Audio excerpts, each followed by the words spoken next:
All right, now we're going to wrap up chapter 14. And remember, we're still in the two signs of chapter 12. The sign of the woman giving birth to those that are born of God's seed, those sons of God that are rising up to heaven. And the second sign, as Satan and those in heaven that followed him falling to earth, and as this woman's given birth to these sons of God, Satan is angry, enraged with her, because as he's going down, these are rising up.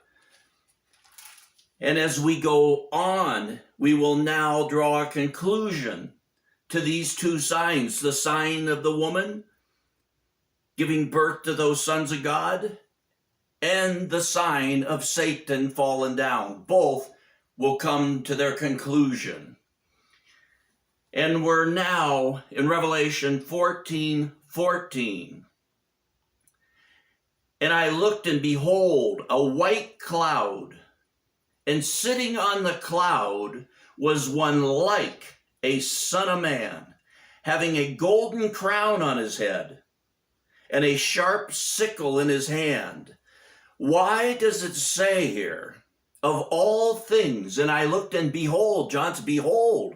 Wow, John's amazed. And I looked, and behold, a white cloud, and sitting on the cloud. And what does it say? One like a son of man. Why would it say that of the Lord? It's definitely pointing to him. It's because we're in signs. John has not having a direct vision or revelation of the Lord. He's caught up in this sign. So in a sign, in a symbol, it's one like the Son of Man. And in verse 15, and another angel came out of the temple, crying out with a loud voice to him who sat on the cloud. This another angel comes as this symbol, this type, this sign of the Son of Man.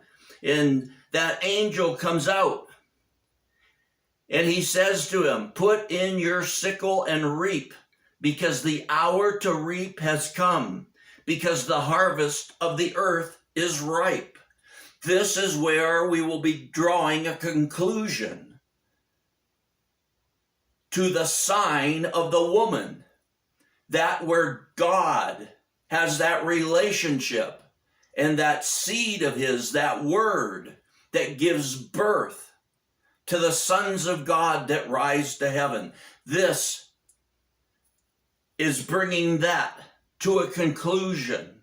And in verse 16, and he who sat on the cloud swung his sickle over the earth, and the earth was reaped.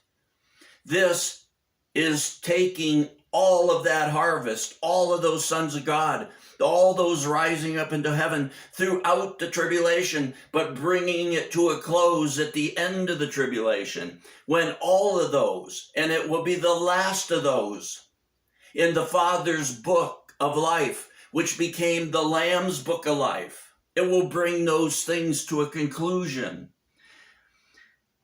And in verse 17, and another angel, now we have another angel come out, another message. God has something else to show you. Came out of the temple which is in heaven, and he also had a sharp sickle. Here's another angel, another message. We had the woman, the fulfillment of the sign of the woman, as the Lord is reaping the earth, concluding that sign. And now we have another angel. And he comes out with a sharp sickle, another sickle. And in verse 18, and another angel, the one who has power over fire, came out from the altar. Who is this? Here we have this angel with a sharp sickle, and another angel comes out. And this is the angel, it says, who has power over fire, came from the altar. Which angel is this? Who are we talking about here? If you go back to Revelation chapter 8, and going from verse 3 to verse 5, we said that that was the coming of Elijah, the latter-day rain, as this angel had this incense which represented the prayers of God. And as the people were praying, as the tribulation started, as they were wholeheartedly seeking God, these went up before God. And what do we read in verse 5 there of chapter 8? And the angel, this same angel who had this incense and prayer, and the angel took the censer and he filled it with the fire of the altar and threw it to the earth. That, we said, was the coming of Elijah, the latter-day rain. This angel, like you saw in Acts, when tongues of fire fell upon him, the fire that the Lord wished was already kindled. This is the angel, and he has this fire, and he's there with the prayers of the saints. So now as we're going into this sign, the second sign, the sign of Satan and the reaping of the grapes of wrath, why is this angel bringing this message to the angel about to reap? Because this angel had the prayers of the saints. This angel brought the prayers of the saints, and the saints are praying for the end of these things, the end of Satan, the end of Satan's rule, so that the Lord will come and the Lord will rule. So this angel, the angel who had the power over fire, the angel from chapter 8, comes calling out with a loud voice to him who had the sharp sickle. To this second angel with a sickle, he's saying, put in your sharp sickle and gather the clusters from the vine of the earth, because her grapes are ripe. This is the ending of the second sign, the sign of Satan falling to earth. Him and those who followed him fall to earth as he's enraged with the woman. And now that he's come to earth through the last half of the tribulation and taken power, this will be those on earth too that follow him. They will go into the harvesting, the wrath of God. And in verse 19, and the angel, the one with the sickle, the angel swung his sickle to the earth and gathered the clusters of the vine of the earth and threw them into the great winepress of the wrath of God. This is now the conclusion of the second sign, the sign of Satan falling. We're coming down to where he's already on earth. And now it's just not him. It's those who followed him on earth. And in verse 20, and the winepress was trodden outside of the city, and blood came out from the winepress up to the horses' bridles for a distance of 200 miles. This has to do with as those armies will come against Israel and the last of the Jews at the end of the tribulation for the battle of the Armageddon. It's not them coming, and God's whole concern here is Israel, Jews is Jews. It's because they've turned to the Lord. They've accepted their Messiah. And now Satan's coming to destroy them. He's been purging them. He's been making them lay down their life. But now he's going to come for that battle. And this is what it refers to, right down to the end, the grapes of wrath. The conclusion of Satan's rule upon earth. And why does it say, and blood came out from the winepress up to the horse's bridle for 200 miles. Lots of this more ridiculous teaching on those that are on the broad road to destruction, that entered that broad and wide gate. They'll tell you that in this giant valley over there, there'll be so many people fighting and slain as the Lord returns, that blood will be up to a horse's bridle across that whole valley for 200 miles. That's ridiculous.